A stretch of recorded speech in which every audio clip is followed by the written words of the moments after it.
हमें मृत्यु से डर क्यों लगता है, समझना होगा। हमें मृत्यु से डर क्यों लगता है?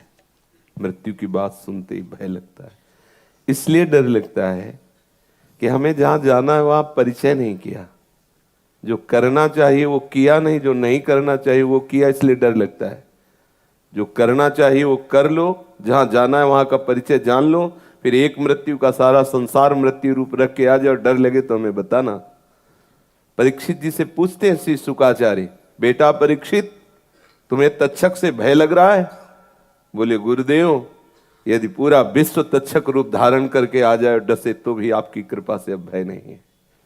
ये भय इसीलिए लगता है कि जहां हमें जाना है वहां परिचय नहीं, जो हमें करना था वो हमने किया नहीं, इसलिए डर लगता है। जैसे आप सरकारी आदमी हो और आपको विदेश भेजा जाए, और जिस कार्य के लिए भेजा जाए, जिस कार्य के लिए आपको सुविधा दी जाए, पास दिया जाए, आप उस कार्य के लिए विदेश जाके और मनमानी आचरण करके समय नष्ट करें, और जब आपको लौटने का समय होगा तो आपके होश उड़ जाएंगे कि मैं सरकार को क्या जवाब दूंगा। जिस कार्य के लिए आया वो तो कार्य किया नहीं, उसके विपरीत कार्य किया, तो आप डर जाएंगे और आपका डर कारण होगा आपका प्रमाद। ठीक बिल्कुल यही दशा हमारी है। हम सरकारी आदमी हैं, हमें मनुष्य शरीर और ये सुविधाएं दी गई भगवत प्राप्ति के लिए, और हम भगवत प्राप्ति ना करके विमुखता के कार्य करते, तो जब मरने की बात आती तो डर लगता है अब क्या जवाब देंगे। जिस कार्य के लिए है वो कार्य किया नहीं, और जिनका वो कार्य पूर्ण हो जाता है तो मरने से सब जग डरा, मेरो मन आनंद कब मरी हो कब भेटी हो पूरन परमानंद। वो हर समय आनंदित रहे। है थोड़ी कठिन समस्या, लेकिन आप तैयार हो जाइए। ये आप जहां आए हो, ये विदेश में आए हो, इस देश का नाम है मृत्यु लोक। आप जहां हो यहां मरने वाले लोक में हो। सबको मरना पड़ेगा, चाहे महात्मा हो चाहे दुरात्मा हो। लेकिन जो अपना कार्य पूरा कर लिया, जो करना चाहिए वो कर लिया, वो हंसते हंसते ऐसे मरेगा कि उसे पता भी नहीं चलेगा। जन्मत मरत दुसाह दुख होई, वो उसे व्यापेगा नहीं। और जिसने जो करना चाहिए वो नहीं किया, वो तड़प तड़प के मरेगा, और अंततो गत्वा फिर इसी क्रम में फंसेगा। बार बार जन्म, बार बार मृत्यु, बार बार। इसीलिए तो संत महात्मा और शास्त्र चिल्ला के कहते हैं सावधान हो जाओ, जिस ले आए वो काम कर लो। सच्ची मानो, अगर प्रभु ना संभाले तो हृदय फट जाए।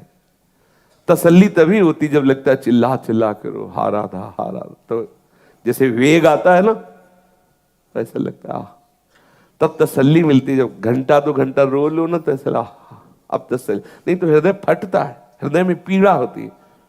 ये ऐसी सुलझन है कि जितना सुलझाओ उतने उलझती जाती है। ये ऐसी प्यास है जितना पियो उतनी बढ़ती जाती है। ये ऐसा आनंद है जितना डूबो तो और आनंद, डूबने की इच्छा। और आज तक कभी पूर्णता नहीं हुई और कभी किसी की पूर्णता होगी नहीं, क्योंकि अथाह समुद्र है। अब मृत्यु की, वो मृत्यु को तो खिलौना समझता है। जो इस आनंद की तरफ जरा सा भी अनुभव होता है ना, उसे मृत्यु खिलौना समझ में आती है। इतना बड़ा महान विकार, प्रेम विकार को जो झेलता है, उसके लिए मृत्यु विकार एक भुनगा नजर आती है। उसके लिए मृत्यु कोई चीज है क्या?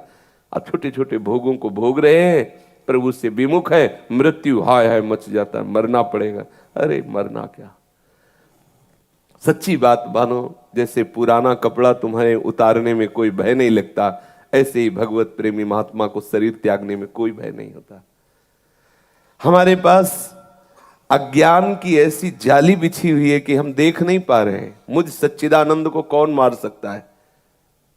नैनम छिन्नन्ति सहस्त्राणि नैनम दहाति पावका न चैनम क्लेदयन्त्यापो न शोष्यति मारुता।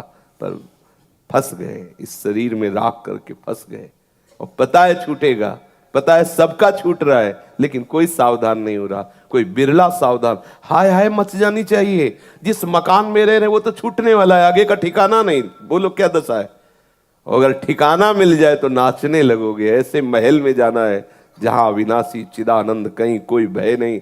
प्रिया प्यारी जू प्यारे जू के समीप रहना है, पर उधर परिचय नहीं। इस माया ने इतनी विस्मृति डाल दी है कि जो मेरे वास्तविक प्रभु हैं प्रिया प्रीतम, उनको भूलकर झूठे संबंधों को अपना मान रहे। झूठे संबंधी हमें त्यागना चाहते हैं, लेकिन हम ही उनको पकड़े हुए हैं, हमें कोई नहीं पकड़े हुए। ये जो कहा जाता है ना, अगर हम नहीं जाएंगे तो जी नहीं पाएंगे, अरे कैसी बात करते हो तुम। अगर मर जाओ ना, फिर तुम्हें दिखाया जाए, वो बड़े आराम से हलवा पूड़ी खाएंगे। केवल तुम्हें भ्रम है कि वो तुम्हारे लिए जीते हैं, तुम उनके प्रयोग में आते हो इसलिए ऐसा है। जिस दिन प्रयोग में नहीं आओगे तो जीते जी तुम्हें उत्तर मिल जाएगा तुम्हें कौन प्यार करता है। सच्ची मानो ना, अभी आपको लकवा मार जाए और आप किसी काम के न रह जाएं और रोज उनको सोच तुम्हारी फेंकनी पड़े, फिर 1 वर्ष बाद उनकी भाषा सुन लेना, वो आपको बता देंगे आपको कितना प्यार करते हैं। जब आप कहोगे ना कि थोड़ा एक समोसा और चटनी खाने का मन, फिर आप देखना कैसा उत्तर आएगा। थोड़ा 2 रोटी और दे दो, तो बार बार हकता है पड़े पड़े और बार बार मांगता है, और कितनी उपेक्षा। तब आपको लगे ये वही लोग हैं जो मेरे को प्यार करते थे। तब असली प्यारे की याद आएगी। इसीलिए भगवान से श्री कुंती जी कह रहे कि मुझे विपत्ति दो जिससे मैं जान पाऊं कि तुम मुझसे प्यार करते हो। तो मृत्यु से भय इसीलिए लगता है कि जो हमें तैयारी करनी चाहिए वो हमने किया नहीं, और जो नहीं करना चाहिए वो किया। इसलिए सरकार से डर लगता है कि कैसे उनके सामने। किसी ने प्रश्न किया, कौन जानता है कि हमने क्या किया? किसी और की गवाही की जरूरत नहीं है, बेईमान मन तुम्हारा ही वहां सामने आ जाएगा। तुम्हारे में चिप लगी हुई है, सब भर रहा है, शुभ अशुभ कर्म के तुम साक्षी हो स्वयं, और वो सब लिखा जा रहा है तुम्हारे मन में ही। कहीं वहां दूसरे के, बहुत बड़ा ये सरकारी विभाग है, यहाँ दूसरे किसी कार्ड की जरूरत नहीं होती, किसी दूसरे गवाही की जरूरत नहीं, तुम स्वयं साक्षी हो।